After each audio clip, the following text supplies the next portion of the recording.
தெற்கு நோக்கிய வீடுகளுக்கான வாஸ்து குறிப்புகள். வாஸ்து சாஸ்திரம் என்பது வீட்டின் அமைப்பு, ஆற்றல் ஓட்டம் மற்றும் வாழ்க்கை முறையில் முக்கியமான தீர்மானங்களை எடுக்க உதவும் பண்டைய இந்திய கட்டிடக்கலை முறையாகும்.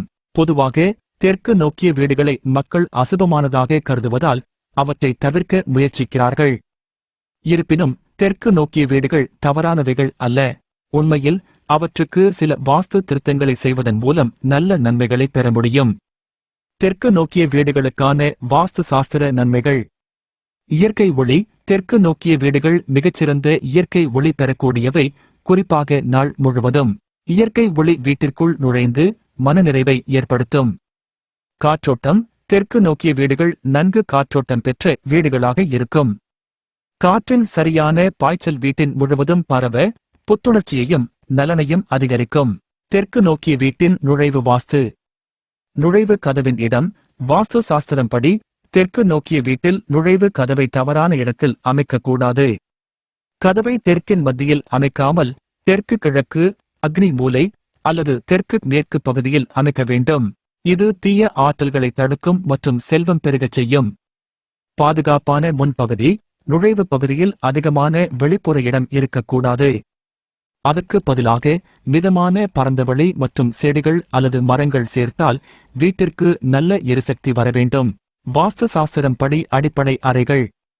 படுக்கும் அறை. மாஸ்டர் பெட்ரூம் சோகஸ்மேலி பிரதான படுக்கும் அறை தெற்கு பகுதியில் இருக்கக்கூடாது. மாறாக தெற்கு மேற்கில் அமைந்தால் சிறந்த வாஸ்து அடிப்படையிலான அமைப்பாக இருக்கும். படுக்கை தலை தெற்கு நோக்கி இருக்க வேண்டும். இது நல்ல உறக்கத்தையும் ஆரோக்கியத்தையும் உறுதி செய்யும். பொருளாதார வளம். தெற்கு நோக்கிய வீடுகளில் தெற்கு திசையில் அதிக எடையுள்ள பொருட்களை வைக்கலாம். இது வீட்டில் பொருளாதார வளத்தை அதிகரிக்கும். குளியலறை. குளியலறையை வடக்கு கிழக்கு அல்லது தெற்கு கிழக்கு பகுதியில் அமைப்பது நல்லது. இது வீடு முழுவதும் சுகாதாரமயமான சூழலை உருவாக்க உதவும்.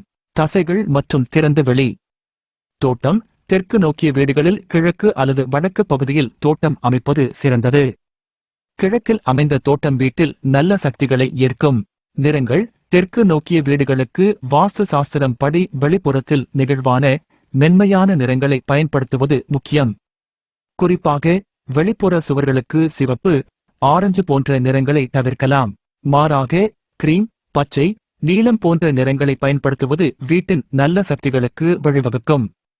வாஸ்து சாஸ்திரம் மற்றும் தெற்கு நோக்கிய வீடுகள். கதவுகள் மற்றும் ஜன்னல்கள். தெற்கு நோக்கிய வீட்டில் அதிகமான ஜன்னல்கள் அல்லது கதவுகள் அமைக்க வேண்டாம். அது வீட்டிற்குள் தீய ஆற்றல்களை அனுமதிக்கக்கூடும்.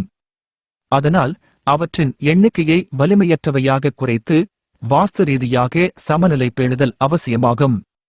குழந்தைகளின் அறை. குழந்தைகளின் படுக்கை அறை தெற்கில் இருக்கக்கூடாது. மாறாக அதை வடக்கு கிழக்கு பகுதியில் அமைப்பது நல்லது.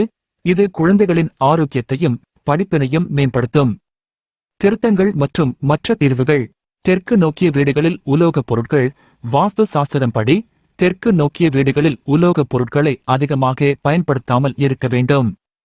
உலோகப் பொருட்கள் தீய ஆற்றல்களை ஈர்க்கக்கூடும். எனவே கரிம பொருட்களை அதிகமாக பயன்படுத்துவது நல்லது. வாஸ்து ஆலோசனைகள். புகை அறைகள். தெற்கில் புகை அறைகள் அமைக்கக்கூடாது. படிக்கும் அறை. படிக்கும் அறையை வடக்கு பகுதியில் அமைக்க வேண்டும். இது புத்துணர்ச்சி தரும். பூஜை அறை. பூஜை அறையை கிழக்கு அல்லது வடக்கு பகுதியில் அமைப்பது நல்லது.